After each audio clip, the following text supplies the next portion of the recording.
He's on he's the on board he's that a board. floats. Do you remember when that came out? He was behind a boat with the American flag, and everyone was like, what in the world are they actually doing with this meta stuff? And then this pops out. This art is great. We had to do a show. Beeple was on Impulsiveness. You watch this entire show, and it's kind of funny because if you don't know who he is, guy's made art for 15, 20. I think he's had a long career making cool art. But he sells this NFT for $69 million, right. which is like what a accumulation of all of his work for what 5,000 pieces of art. Is that what it is? Yeah. So his 5,000th piece that he ended up selling at Christie's was like a collage. It was a collage of all of his other art. Yeah, here's a great shot of it. Yeah, so, I don't know how big you have to blow this baby up. You 20 mean to, by like, 20, see what 30 they by are? 30 feet so you can actually see it. I don't really know, or is that not the point? If I'm not so artsy, so I just don't know what's so cool. I think it's both and. Like, I don't know. Maybe this is something you hang in a house. Like, if I've got a gigantic wall and I bought this NFT, I'm just like, no, I want it blown up. Could you imagine? It would look really cool. If it was like a 30 foot by 30 foot, you could put all those images together. At the very least, it'd be an amazing conversation starter. If you've got like, I've got the Duke of York coming over the day. Right. We're going to have him look at my piece of... Well, you spend some time flipping through here. I mean, you can see he's got an array of different things. Some of them are awfully, off the wall, kind of dirty, little edgy, little political, kind of funny. But, we're going to get to this big point of what he talked about in this deal in that podcast here in just a second. But we want to set you up and let you know who Beeple is because it's kind of crazy. Guy, hard-nosed guy, getting in there every single day. I think what he stands for is his everyday, right? He posts one of these pictures every single day, makes some kind of art. And I tell you, he's got some crazy technology he's using. You draw, you do things. Yep. Like, what in the world is he even using to be able to accomplish this level of art every day? I couldn't nail down his actual setup, the rig that he's using or anything like that. But a lot of the things that you can see that he's reusing certain images, and a lot of them feel like a 3D image. So he's probably got a rig that's set up with 3D imaging, and he can manipulate the angles, the shadings, and everything like that. And the main reason that's important is because a lot of his art, since he's doing it every day, it needs to be done within a window of time that makes it so that you're not spending 15 hours on a piece of art. Right. I think I remember seeing him on Joe Rogan. If you haven't heard, it's a real long, drawn-out kind of deal, but he's a pretty interesting character. And if I remember, it's some kind of a setup where you have access to Putin's faces. You have access to different setups with like bookcases, towers, cities, all those kinds of things. So I think from what I understand, he puts them together in an image, kind of softens things out to make it become one image. But the guy's funny.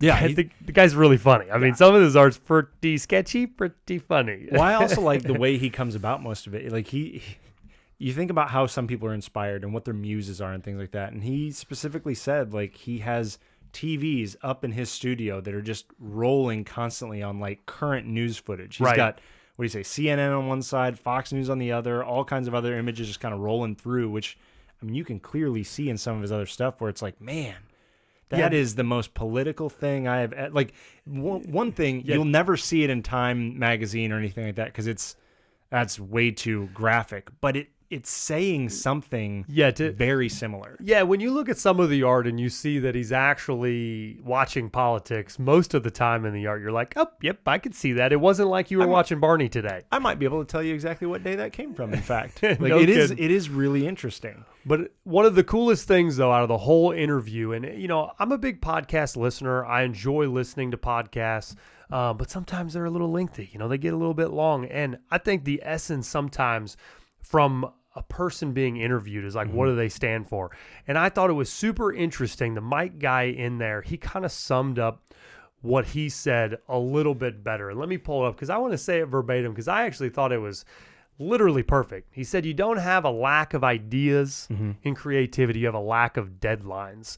And to me, that really like hit home because, when you think of a guy making a photo every single day, the level of creativity and the level of thought process that you would have to do in the discipline would be through the roof. And you know how many times that he probably sits there, has no idea, but the fact that he just sat down and he's like, oh no, I have to do this by midnight. Wherever I'm at, it has to be posted by midnight.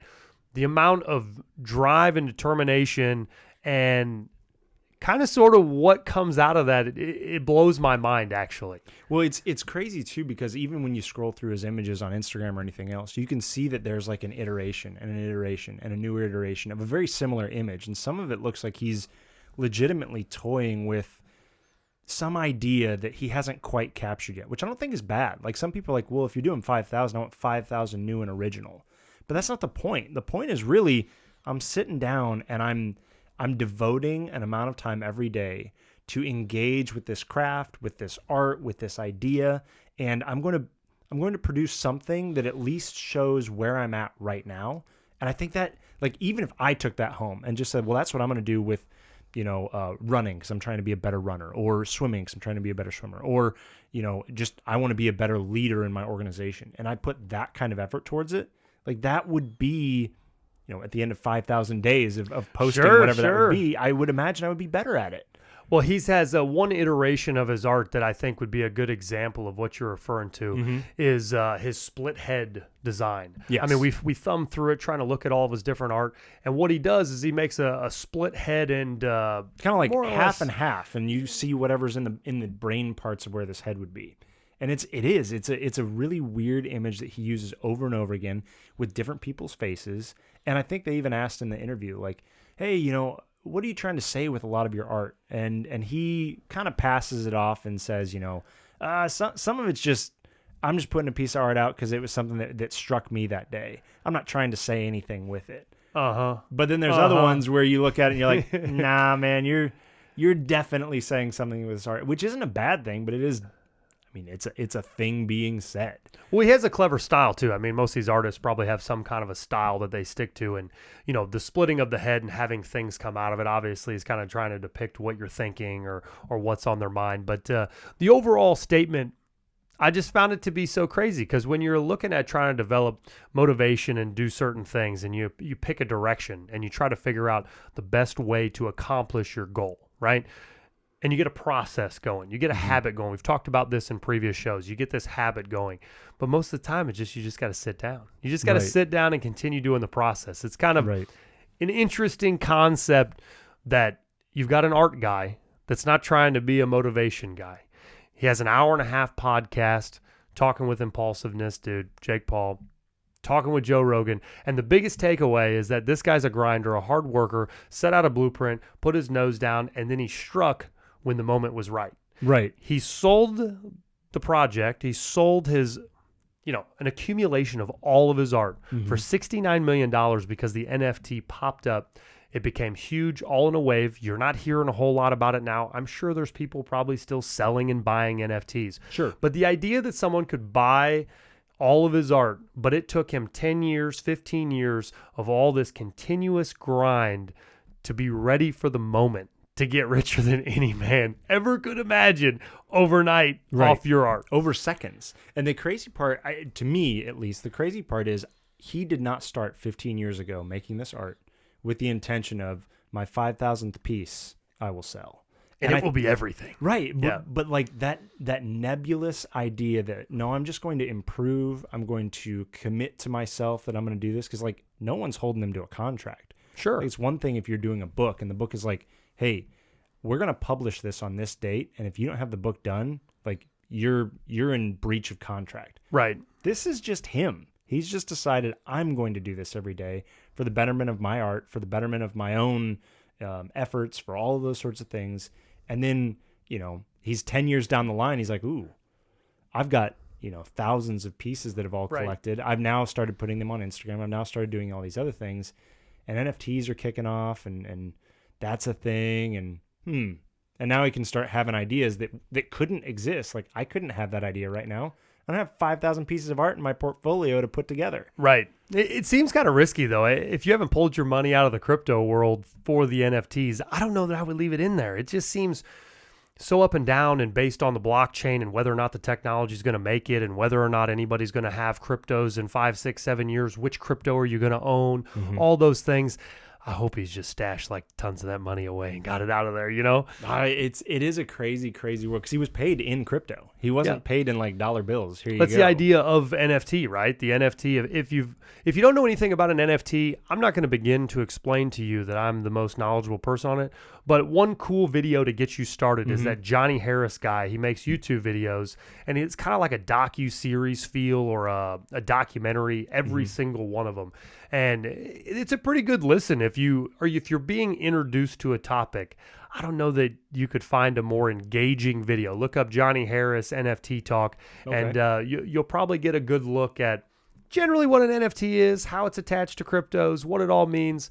But I don't know I don't know. You know, if I could sell something as an NFT for hundreds of $1 million, don't get me wrong, I'm all in. Do it. But I really just don't get that whole deal to the extent that maybe you should, to make sure you don't lose all your money, if you know what I mean. Yeah. I'm hearing all these rich people talk about on podcasts now where they're just like losing money left and right because the drops in values and all those sorts of things. So well, let's say this, because I do think you're right. I think he is attached to the NFT and he will be forever attached to the NFT, which, you know, it's kind of like all artists. They're attached to whatever thing they were new and novel in the creation of. And so he is very much tied to NFT the same way, you know, Picasso is tied to like this reductionist, and you know, Rembrandt is tied to, you know, all the different artists are tied to their style. He's kind of tied to NFTs. But that's not really his story. Like his story is 14 years of not NFT. Like that existed for so long. And I actually like one of the things he said in the interview, because I think it's true of most jobs. It's just very shown in that job. He gets a paycheck for $69 million dollars. Wrong number of zeros. he gets paid $69 million for one piece of art. But that one piece of art is literally a collection of every piece of art he has ever made, which kind of ties in the idea of he got one paycheck for the 15 years of work that he had put in up till that point. And that's, in reality, that's what we're all doing. Like when you look at the last paycheck I will receive after the end of my retirement and everything else, that is an accumulation. You got a broke down version of that monster check, basically. Exactly. I got it weekly. He got it all in one shot. But that is like that's what you're getting paid for. You're getting paid for the grind, the effort that you put in day to day. Some people get it like we do, week to week, month to month. Some people, like he, got it in a very like poetic, very artistic way. This is all of your work up till now, $69 million worth. One thing I think that's very cool about his art, though, is whatever kind of software and things that he's using to develop the art. I think it's awesome on what's to come. I mean, if you can develop those style pictures and then you're readily available giving them, here's one. Have you actually seen this new stuff where you can type in an algorithm what you want it to create and it'll create images? No. It literally exists. You can say, I want an apple, and it'll give you 10 renditions of an apple. And this is the AI generated. will draw it. And then they've backlooked and looked throughout, scoured the internet. No, it literally made the picture. Oh, so it's not like it's not pulling babies. It's not pulling, like, in his world, he's actually pulling other people's art and bringing them together and then making things on top of the image to make it look awesome, basically. Yes. But what the AI versions can do is they literally draw art, and they will crawl the internet to find out what's cool, and they will make you as many images as you want. So what they found is more or less red flags should be out there for sure for all digital makers. And once again, you're like, Jesus, if that's actually the case and you're looking at digital art, like this will be almost in a couple of years, probably a thing of the absolute past. You'll go to Google, you'll say, hey, I need an image of an apple. I need a thumbnail of this. And it'll literally pop out a picture for you. So you kind of wonder if he didn't just have the epitome of the ultimate capitalization of the arc of his entire career, sells the NFT, makes his $69 million, completely capitalizes on the environment, and then it's all dead in 5 years. Well, that's the part that I'm struck by the idea, because we had just talked before we started this one of like, you know, the one thing that'll probably continue to be something that humans can sell of themselves is creativity. Like we're going to lose the factory jobs to the robots. We're going to lose the driving jobs to the robots. We're going to lose like all kinds of jobs to the robots. But now it sounds like we're also going to lose straight art. We're going to lose art jobs to the robot. I'm going to have to look a little bit more in depth to give you some more like exact details. But the general, that's literally what it was doing. It was able to create art, and it was unique art, and it was literally what you would type into it, and it would spit out images. And they weren't recreated through the internet. They were literally renditions from the algorithm. So I could do kind of what he has done and say, I want I want the head of X world leader on the top of a squid carrying briefcases and nuclear bombs in all of its arms. Pick one of 20. And it will show me images of that instantly. Yeah. Oh, my God. I was just about to say, what... Did he inspire you to be an artist and not just ruin your dreams? What I was going to say was Beeple has put together a way of like streamlining art to a degree where like you can spend 2.5 hours and create art that says something to the world, but you've only really spent 2.5 hours to do it. You think of like Leonardo da Vinci and people like that, they're spending months and years. Like Mona Lisa was a year's worth project. Well, that's what's kind of impressive too about his concept is he has idea after idea after idea inspired, and then with the digital art format that he utilizes, boom, there it is. Boom, there it is. I made that in 2 hours. That one's going to take me 5 hours, so I'll do that on a different day. Boom, boom, boom. All these things come out, and really you're getting the dumping of his creativity every single day. While maybe that's the future of it is going to be like, who's got an idea? Just type it in. You don't even have to spend the time doing the brush, doing the paint, make that darker. Could you literally type that in? I need more darkness to it. Pick out of 5 images. Yeah. The one thing that's kind of funny that I think computers and algorithms have proven over and over and over, I don't need to type anything as long as you give me something in the ballpark of what I'm shooting for. So could you imagine you're in there in your digital world, you're trying to get your idea to come across, and you're like, I just need this to be a darker image. 17 shots. Well, I like that one. It might even not be where the darkness I wanted it, but maybe the computer did it in a better way anyway, and that's just fine. Well, the crazy thing too is on a lot of these images, they are iterations upon the same sort of thing. Like, he's got images with Kanye West's face. He's got images with the astronaut and the astronaut and piles of face. Those kind of images are all over it. Look, there's another one where the legs. I think he's got this same sort of image with the you got Star Toad. Wars type of feel with Yeah. So he's got that one. He's got another one with Shrek's head on top. They're very similar images. I would love to ask him what the deal is with Buzz Lightyear, Shrek, and penises. I mean, he's got a lot of dick pics.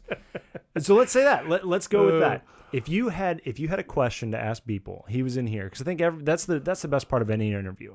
Any interview, you're getting to see an image of what the person asking the question, like what is their world, and now where does that world intersect with the person I'm interviewing? What would be your question to Beeple? My question to Beeple, let me think.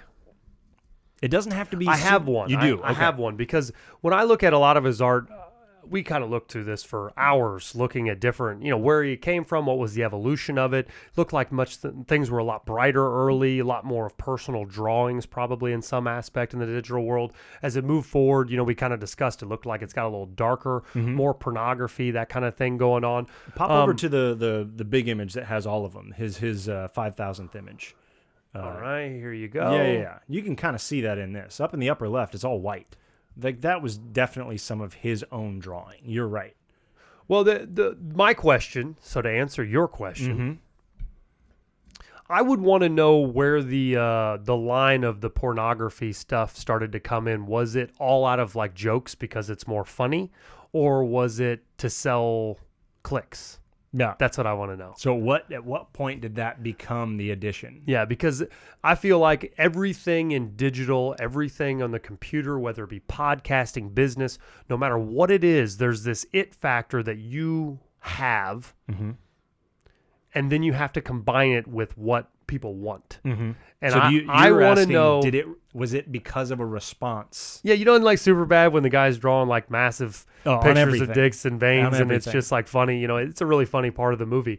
But to me, like, that couldn't have been your thing. That was a joke. You know what I mean? So if I was to give an interesting question, I would want to know, was the addition to your art with the pornography side of stuff that's very cool. It looks very good. It's very well set up. It actually adds a lot of kind of almost laughter to most everything you're trying to do in like the political world. It's like, you know, it makes some vulgarity that makes you like reconsider the piece. Like, oh, right. That's weird. Right. So I kind of wonder, was that driven by your creativity and your willingness to just go there, or was it created to get clicks and likes and you followed the train of clicks and likes like most do? Mm-hmm. That was what I want to know. How about you? You thought about this, or did you just throw this on me blankly? I threw it onto you blankly, but it is funny because when I look at his big piece here, and you get to see kind of the direction it went through. Like, I'm assuming top right is top left is beginning, and then as you move down, it's a little bit more towards the future stuff. That's what I'm assuming. That's my guess. It's hard to kind of see because it's awfully small. I don't know how big this would have to be to actually truly see these images. When I look at most of his images, I'm thinking of like, you remember the band Live? I do. Yeah. And even I'm thinking of like Creed. I literally just said, "Can you take me in my head?" But like a lot of his images look like those. Now, some of them might be like people paid him to do it because in the beginning times for sure there was an awful lot. But like of these that. right here, like the picture of the person, the metallic mannequin right there, right? Like that looks like it is. I think Aerosmith has a album called Play, and this could come right out of it. Like a lot of his art seems to be in that realm. I wonder, was he inspired by, and I guess that would be my question, what was your original inspiration for most of your developing your style? Because you've got the images in the upper, or you got Turkey Man who is attacking a child. Like what was the original inspiration to go into a style? Because while each one of these images has their own like inspiration and why I went there for this one, I think the style is all similar enough that if you threw a Beeple piece on the computer and anyone saw it, they would go, "Oh, that's a Beeple." So he's got a style. What inspired that strange Santa Claus with a refinery growing out of his temple? What inspires this? It's kind of funny because in that podcast he talks a little bit about how, you know, some of it's just a little off the wall, some of it's this, some of it's that, but I don't know. When you look from piece to piece to piece to piece to piece to piece to piece to piece to piece, 5,000 times. You got 5,000 of them. It kind of seems like you got some stuff spinning in your wheels, and you mean to do what you're doing. It's not just rocket science for you to duplicate a concept 3,000 pictures ago that it's a similar format. So it's kind of interesting to see his style, but that would be a pretty good question, I guess. I did kind of like where Logan Paul went with the general question of like, hey, you had a grind, you had a pacing, you had a thing that you intended to do, whether it was 5,000 or it was 10,000, because he's not done. He's still making a new one every day. He made his 5,000th piece, and he's now made 5,001 and 2 and 3. He didn't stop there. Like that was like the end of the project. He created an identity of what is him, and then he grinds, and he figured out ways to capitalize on what he's great at. Right, and so in that way, like Logan Paul's questions were kind of revolving around like, well, now that you've found a way to sell that, not that you weren't selling your art before, because I mean, he is a digital artist. He also, as I mentioned, like the album art cover, he has sold album art cover to multiple people. He did a project with Madonna where they were raising money for charity. Like he does digital art. That is his employment. But 69 million says you don't have to do this anymore. You don't have to make 5,001. And yet he still does. And I do think it has a lot to do with like, what habits have you made that shape your identity? And now that you have that habit, like, and this is who you are, like, what's coming out of that? Right. Because something could happen on his 6,000th image. We don't know what it'll be yet. He's not near it yet. But like, what will be happening at his 6,000th image that all of a sudden will mean something as well? And I like that the grind that he has put in will make it so that he will have something to say, 2 years from now, because he's forcing himself to continue to be a part of the conversation. And I love that. So we ask you, what will your 6,000th image be? It's weirdly hard to say. Yeah. Close it out on that, huh?